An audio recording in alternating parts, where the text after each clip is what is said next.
Yo tout le monde, alors aujourd'hui ça fait plaisir de vous retrouver dans une nouvelle vidéo, donc après quelques absences, des petits soucis au niveau des bêtes, enfin j'expliquerai tout ça dans une prochaine vidéo. Alors on va s'intéresser au Lasus aspect noir, qu'on peut aussi un peu nommer Lasus Niger, donc que j'ai fait déménager dans un nouveau nid. Je ne sais pas si vous vous rappelez, elles étaient dans un nid en plexiglas avant.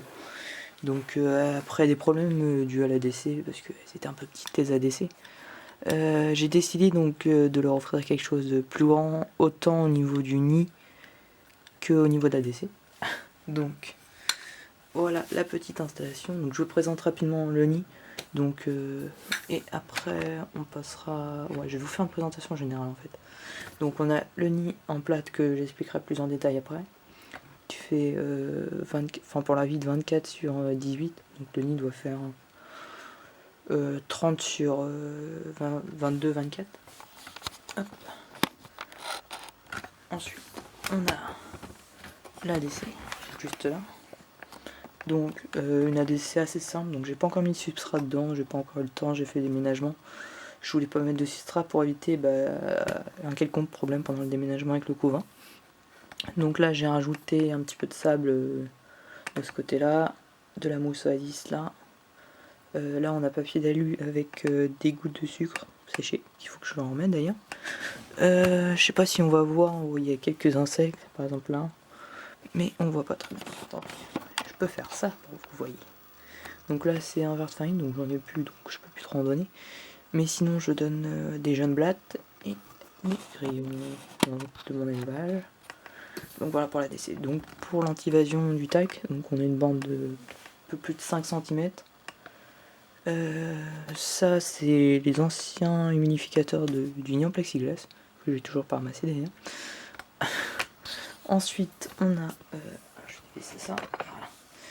Donc ici l'entrée donc du nid, donc avec un petit bout de plâtre coloré à l'argile pour que les fourmis puissent accéder au nid directement.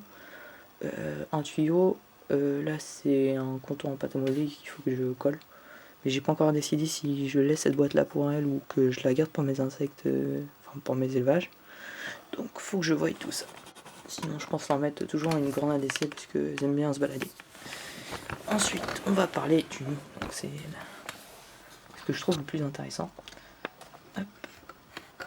C'est un petit peu ça. Voilà.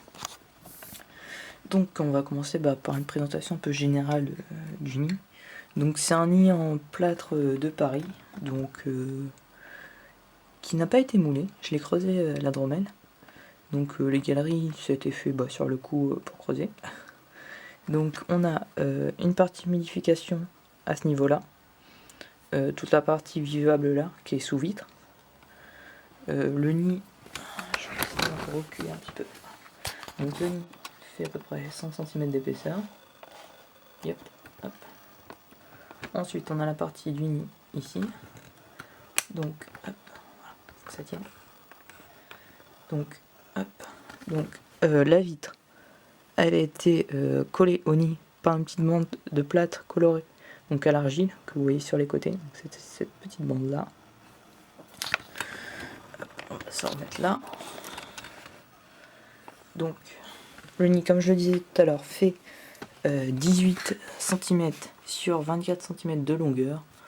Il a été coloré à l'argile rouge, donc il fait plus orange sur la vidéo, mais c'est vrai que ça fait orange, pas vraiment rouge.